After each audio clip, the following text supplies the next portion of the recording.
अर्चनी वंदनीय संत समाज, प्रयागराज के इस गंगा यमुना के तट पर आए हुए धार्मिक बंधुओं एवं बहनों, संसार का एक नियम है परिवर्तन। सब कुछ का परिवर्तन होता है, परिवर्तन का परिवर्तन नहीं होता है। परिवर्तन का मतलब यह होगा कि स्थिरता, लेकिन संसार का यह नियम है परिवर्तन।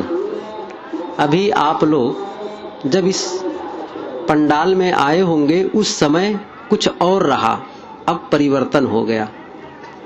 अभी 1-1.5 घंटे के बाद में फिर परिवर्तन हो जाएगा। इसी मेला क्षेत्र में 1-1.5 महीना पहले कुछ और मामला था, कुछ और दृश्य था। आज और है, कल और दूसरा हो जाएगा। और 4-6 दिन के बाद बसंत पंचमी के बाद बिल्कुल बहुत कम लोग बच जाएंगे। और महीना भर के बाद आकर देखेंगे तो यहाँ कोई नहीं रहेगा, केवल बालू। कुछ तीर्थयात्री संगम में आएंगे। ये परिवर्तन है, इसे आप रोक नहीं सकते।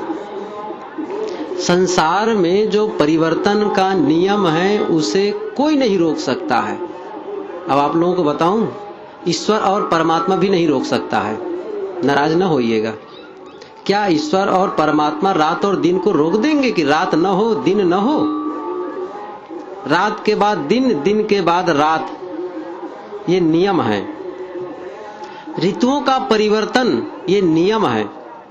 गर्मी होती है, जब पूरी हो जाती है, मौसम पूरा होता है, बरसात, बारिश का मौसम आ जाता है।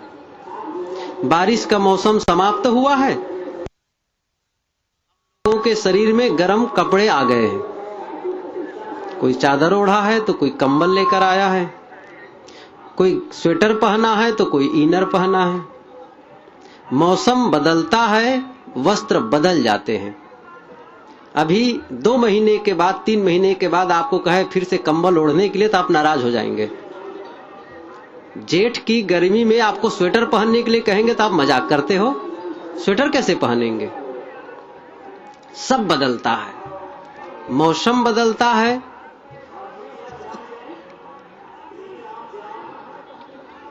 ऋतुएं बदलती हैं, रात दिन बदल, सब कुछ बदल रहा है।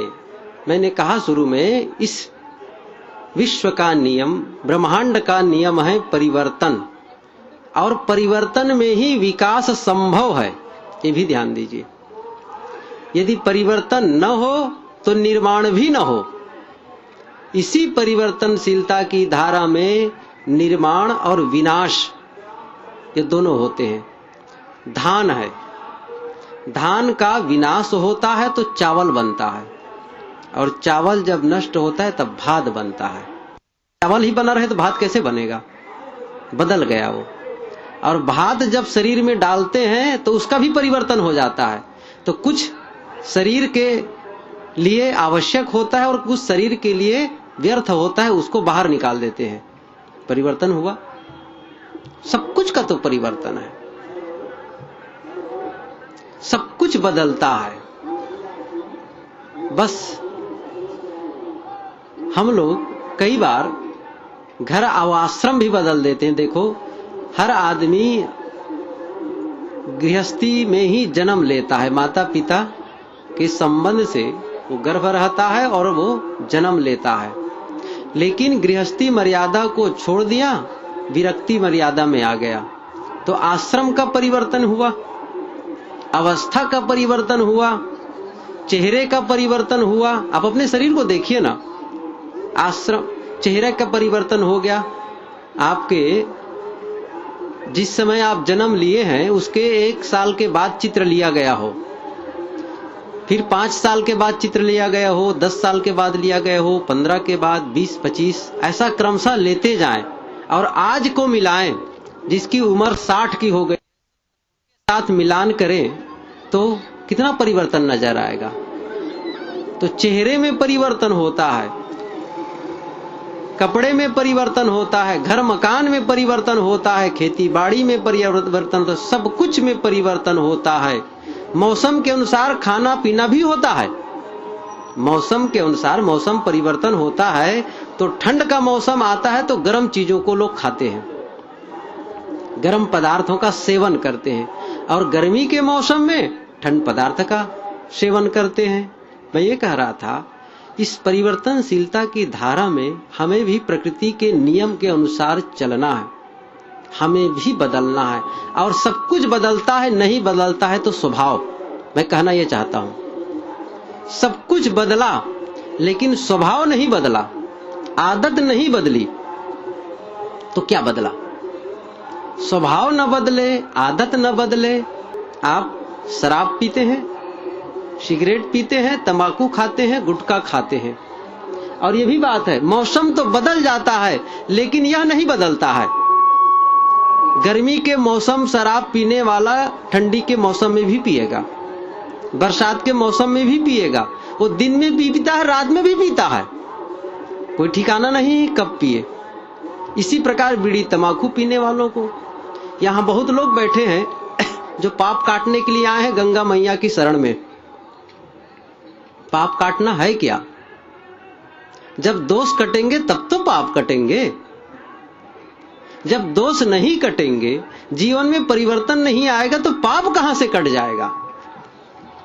पाप का मतलब वह जो हमें पीड़ित करे।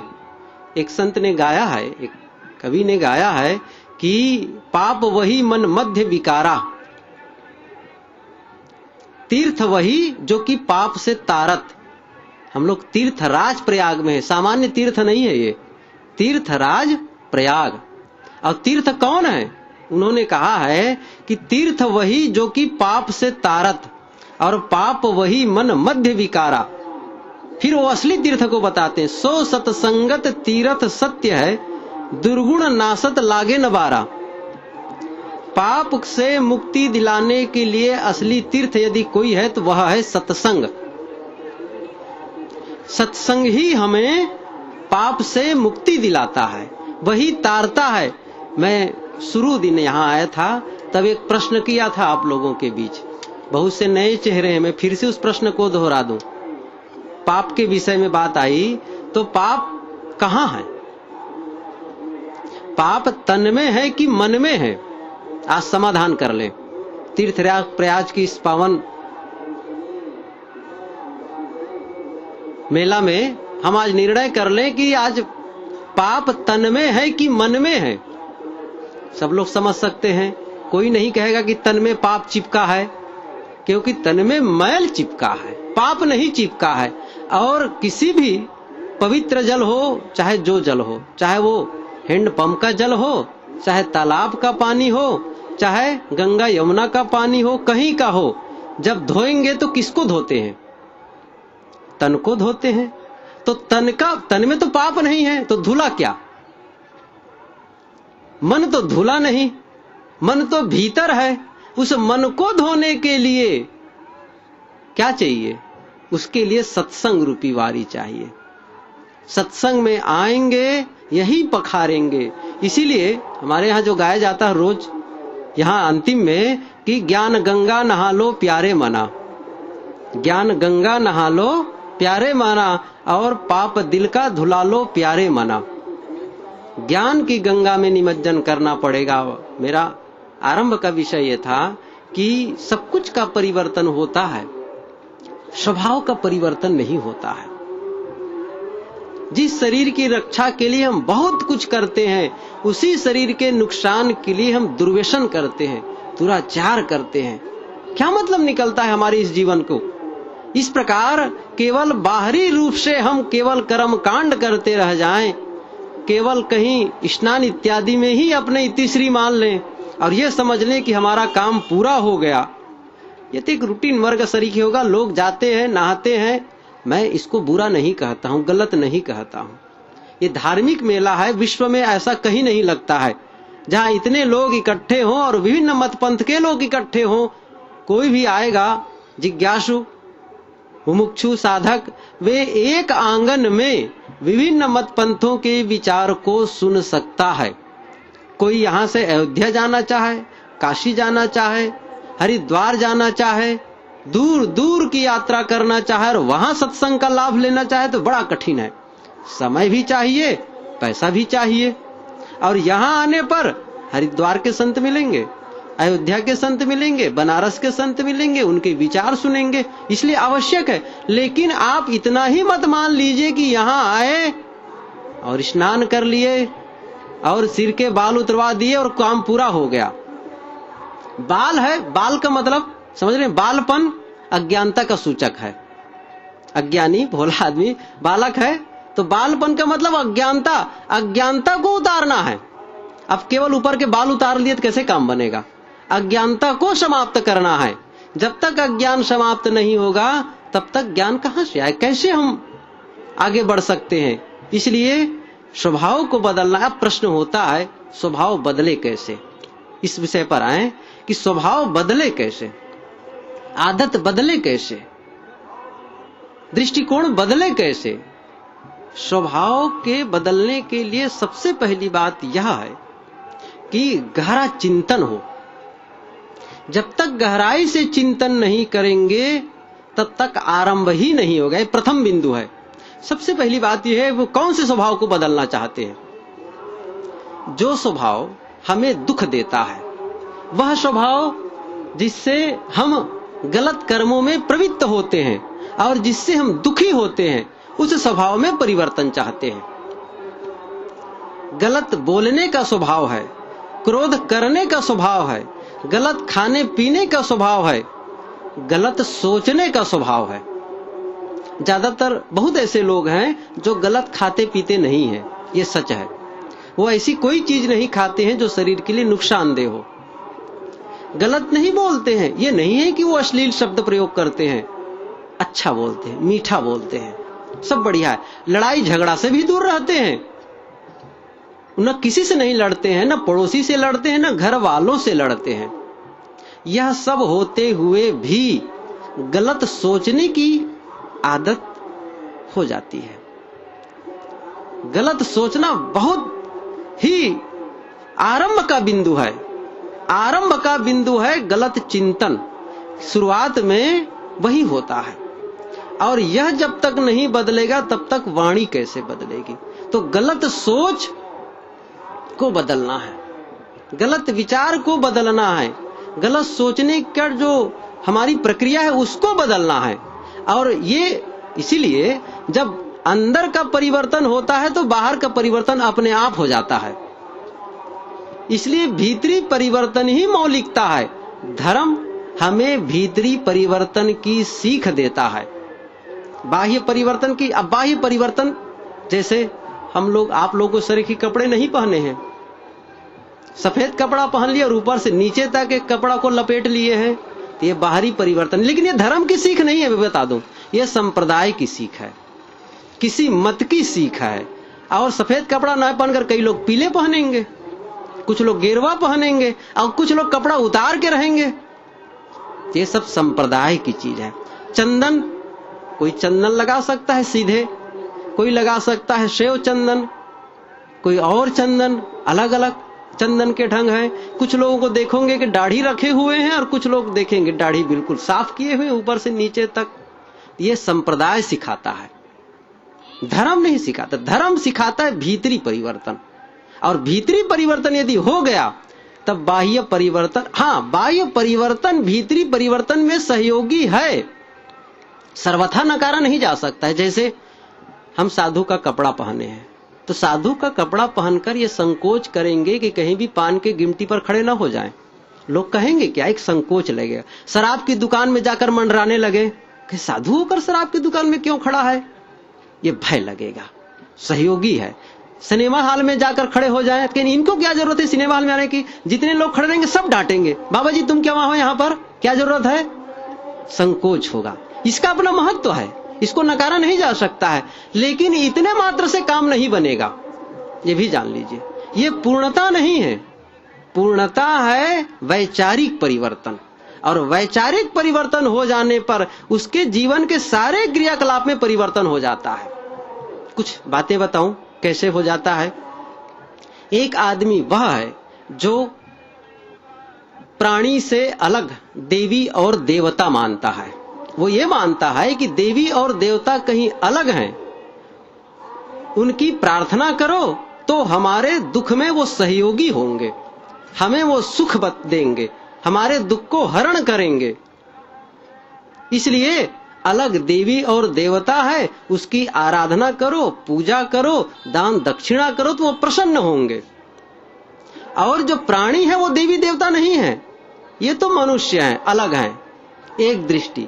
दूसरी दृष्टि है कि ये प्राणी ही देवी देवता हैं, पत्नी के रूप में, पति के रूप में, सास और ससुर के रूप में, भाई और भतीजा के रूप में, बहन के रूप में, मतलब जितने हैं सब पिता पुत्र के रूप में, ये सब प्राणी यही देवी और देवता हैं।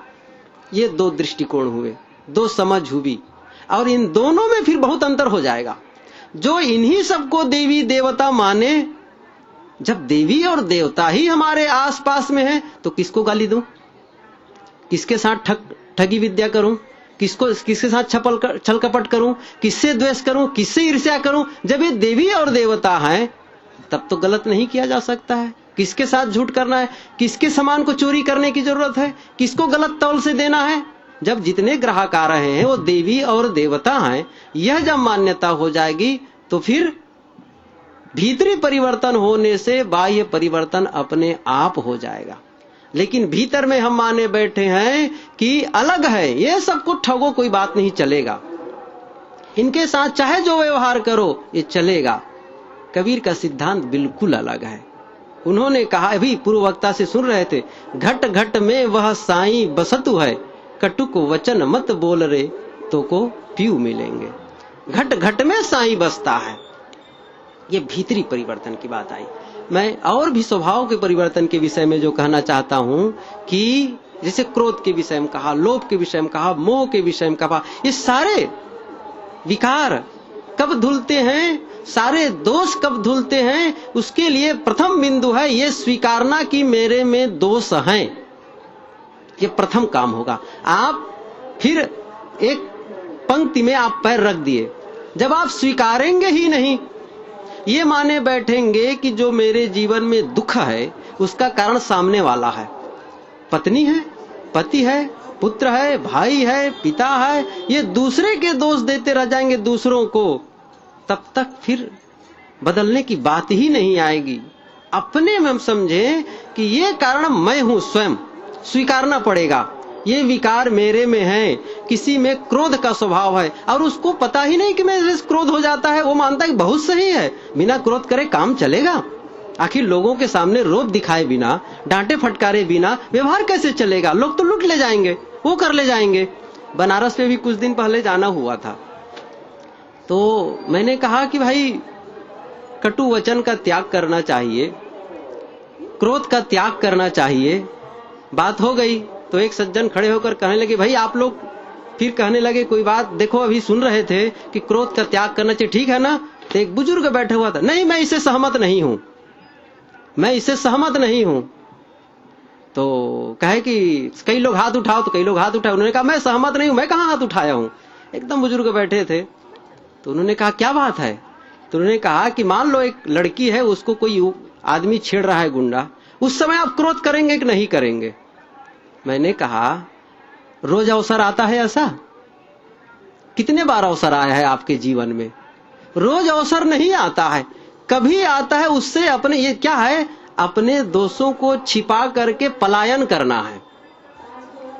रोज अवसर किसी के जीवन में कभी ऐसा अवसर आएगा, लेकिन जो रोज अवसर आता है वो है पत्नी और पति के बीच, भाई और भाई के बीच, पिता और पुत्र के बीच। हमसे जब कोई प्रतिकूल बातें होती है, हमारे मन के अनुसार सामने वाला काम नहीं करता, तो हमारा क्रोध भभक पड़ता है। आवश्यकता है वहां रोकने की, वहां साधने की जरूरत है। धर्म स्थल में जितनी आवश्यकता धर्म की है, उससे ज्यादा आवश्यकता है धर्म की कर्म स्थल में। आप मंदिर जाते हैं, संतों के पास जाते हैं तो बड़े विनम्र, बड़े शालीन, सब शालीन हो जाते हैं। वहां जाएंगे तो हाथ ही जोड़ेंगे और गाएंगे, तुमेव माता चा पिता तुमेव, तुमेव बंधुश्चा सखा तुमेव। उफ, बहुत से जय हनुमान ज्ञान गुण सागर, जय कपीस तुम लोक उजागर गाए जा रहे हैं। खूब ढोल मंदिरा। वहां पर मान लो कोई संत कुछ कह भी दे तो भी चले, भाई संत है भाई कहने दो। बड़े विनम्र, बहुत शालीन। लेकिन यह शालीनता, यह विनम्रता, यह आपकी ऊंचाई घर में भी होनी चाहिए। पत्नी के साथ भी वही विनम्रता का बर्ताव करो, पति के साथ भी वही विनम्रता का बर्ताव करो। मैंने कहा धर्म स्थल में जितनी धर्म की आवश्यकता नहीं है, उससे ज्यादा आवश्यकता है कर्म स्थल में। हम धर्म स्थल में विनम्र हो गए और वहां जाकर के भड़क गए, भभक पड़े, तो मतलब क्या निकलता है? इसका प्रयोग होगा कहां? हम जो यहां सुनते हैं, हम जो यहां बोलते हैं, उसका प्रयोग स्थल कहां है? इन्हीं सबके तो बीच रहना है, मनुष्यों के बीच ही तो बर्ताव करना है। तो मतलब क्या निकलता है कि हम घंटे भर ध्यान में बैठ गए, खूब भजन किए और उठने के बाद भभक पड़े। वो ध्यान नहीं है, नकल है, असल नहीं है। असली ध्यान का फल, असली भजन का फल है जीवन में परिवर्तन आए, जीवन में सुधार आए। इसी के लिए धर्म की आवश्यकता है। और किसके लिए आवश्यकता? मैं पूछता हूं, यह किस रोग की औषधि है? धर्म किस रोग की औषधि है? किस रोग, किस मर्ज की दवा है आखिर में? जब आपके जीवन में परिवर्तन नहीं आया, मनोविकार नहीं धुल रहे हैं, दुख नहीं घट रहे हैं, तो किस लिए धर्म? पानी पिए और प्यास न मिटे। पानी पीने का अर्थ क्या है? भोजन करें और भूख न मिटे। भोजन करने का मतलब है दवाई खाएं और रोग न मिटे। क्या मतलब दवाई खाने से? धर्म करें और दुख न मिटे, धर्म करें और जीवन में परिवर्तन न आए, धर्म करें और क्रोध न घटे, कटुता न घटे, गलत खाना पीना न घटे। हर साल गंगा स्नान के लिए आते हैं लेकिन अभी भी तंबाकू नहीं छूटा हुआ है। अच्छा होता गंगा स्नान के लिए ना आते लेकिन तंबाकू छोड़ देते, असली गंगा के स्नान नहाना वही हो जाता। हर साल प्रयाग मेला में आएंगे और खूब दान दक्षिणा करेंगे, लेकिन अभी भी बीड़ी पीना नहीं छूटा हुआ है। क्या मतलब निकलता है स्नान करने से? यही तो असली है। जब हम अपने दोषों को कबूल नहीं करेंगे, अब इसको छोड़ने के लिए कृत संकल्प नहीं लेंगे, तो परिवर्तन कहां से आएगा? जीवन में बदलाव कहां से आएगा? तो मैंने शुरू में कहा, इसके लिए आवश्यक है सबसे पहले यह स्वीकारना कि मेरे में ये दोष है। दूसरी आवश्यकता है उसका सम्यक ज्ञान हो, सही बोध हो और एक दृष्टिकोण हो। बदलने के लिए पहली बात यह है कि एक संकल्प भाव होना चाहिए कि मुझे बदलना है। जब बदलने का भाव होगा तब आप बदलेंगे। यूं ही कहते सुनते जीवन बीत जाएगा, नहीं होगा। कई बार यह भी सही बात है कि ज्ञान होते ही जीवन में तुरंत परिवर्तन नहीं आ जाता है। सुने लगा तो कि क्रोध नहीं करना चाहिए, कटु नहीं बोलना चाहिए, लोभ नहीं करना चाहिए, बात सही है, ईर्ष्या नहीं करनी चाहिए। ये सुनते हुए भी यह नहीं है कि आज सुने और कल पूरा बदल जाए। किसी के जीवन में नहीं होता है। रोज सुनते हैं कि साधना का जीवन जियो, ब्रह्मचर्य का पालन करो, तो क्या तुरंत ऊंचाई में कोई उठ जाएगा? नहीं उठता है।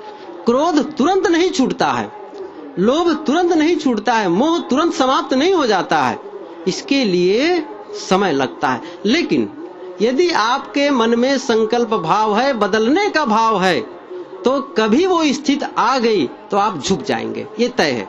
जैसे आप 5 साल हो गए क्रोध छोड़ने का संकल्प लिया और प्रयासरत हैं, और फिर भी एक प्रतिकूल घटना घटी, लड़के ने गलत किया, पत्नी ने कुछ अनहोनी काम कर दी, और भी ऐसा कुछ हुआ और आपके मन में एकदम उबाल आ गया, भड़क गए। किसी ने आकर कहा आप साधक हैं, आप भजनानंदी हैं, ऐसा क्रोध आपको नहीं करना चाहिए। उस समय आप विनम्र होकर के स्वीकारेंगे कि सचमुच यह मेरी गलती है, मुझे ऐसा नहीं करना चाहिए। यदि आप संकल्प नहीं लिए हैं, यदि आप परिवर्तन के लिए भाव मन में नहीं लाए हैं, तब किसी के कहने पर आप फिर से भड़क जाएंगे। क्या मैं अकेले ही दोषी हूं? सामने वाले नहीं करे, मुझे ही कहते हो? भड़क पड़ेंगे। यही अंतर है एक साधक में और एक वह जो साधना नहीं करता, ये दोनों में यही अंतर है। साधक विनम्र होकर के स्वीकारता है, अपने दोषों को कबूल करता है कि सचमुच ये मेरी गलती है, मुझे इसमें परिवर्तन लाना चाहिए, और फिर आगे के लिए फिर से वो प्रयास करता है, फिर चलता है। गिरते हैं सह सवार ही, मैदाने जंग में वे तिफल क्या गिरेंगे जो घुटनों के बल चलते हैं। कोई कुशल घुड़सवार जब लड़ाई के मैदान में जाता है तो वही गिर सकता है, जो घुटनों के बल बच्चे चलते हैं वो क्या गिरेंगे। ऐसे ही जब साधक चलता है, साधना पथ में चलता है, कोई भजनानंदी भजन के लिए चलता है, तो उसमें फिसलन हो सकती है, गिर सकता है। लेकिन इसका अर्थ यह नहीं कि एक बार फिसले कि बैठे रह गए, फिर से उठे, फिर चलें, बार बार चलें। सब सर्वत्र असफलता मिलती है और हम आगे बढ़ते हैं। खेती करते हैं, खेती में क्या असफलता नहीं मिलती है? उसमें भी असफल हो जाते हैं। अपेक्षित सफलता नहीं मिलती है, फिर खेती करते हैं, फिर सुधार करते हैं। पढ़ाई में भी लोग फेल होने के बाद में चुपचाप बैठे नहीं रह जाते हैं, फिर आगे बढ़ते हैं। व्यापार में घाटा लगने के बाद भी ये नहीं है कि वो मौन साध लेते हैं, फिर वो आगे काम करते हैं। तो सर्वत्र तो यही दशा है, सब जगह असफलता होती है तो आदमी फिर बढ़ता है। साधना के पथ में चलें तो भी यही बात है। यदि असफल हो, यदि कहीं पर हम पीछे हों, तो फिर से उसी हिम्मत के साथ आगे बढ़ने की आवश्यकता है। एक ने कहा है, असफलता ही सफलता की पहली सीढ़ी है। एक विद्वान ने कहा है, असफलता ही सफलता की पहली सीढ़ी है। आदमी असफल हो रहा है, इसका मतलब वो प्रयास जारी किया हुआ है। और एक दूसरे विद्वान ने लिखा है, यदि आप सफल होना चाहते हैं तो असफलता की मात्रा दुगुनी कर दीजिए। ये भी अद्भुत उनका कथन और बड़ा सटीक कथन है। यदि आप सफल होना चाहते हैं, जीतना चाहते हैं, तो असफलता की मात्रा दुगुनी कर दीजिए। हारेंगे तब तो जीतेंगे। कोई बच्चा जब पढ़ने चलता है तो क्या वो अक्षर लिखता है? अक्षर नहीं लिखता है, यूं ही टेढ़ा मेढ़ा कुछ लिखा करता है। बस वैसा करते करते वो अक्षर लिखना शुरू कर देता है। बोलिए सद्गुरु देव की जय।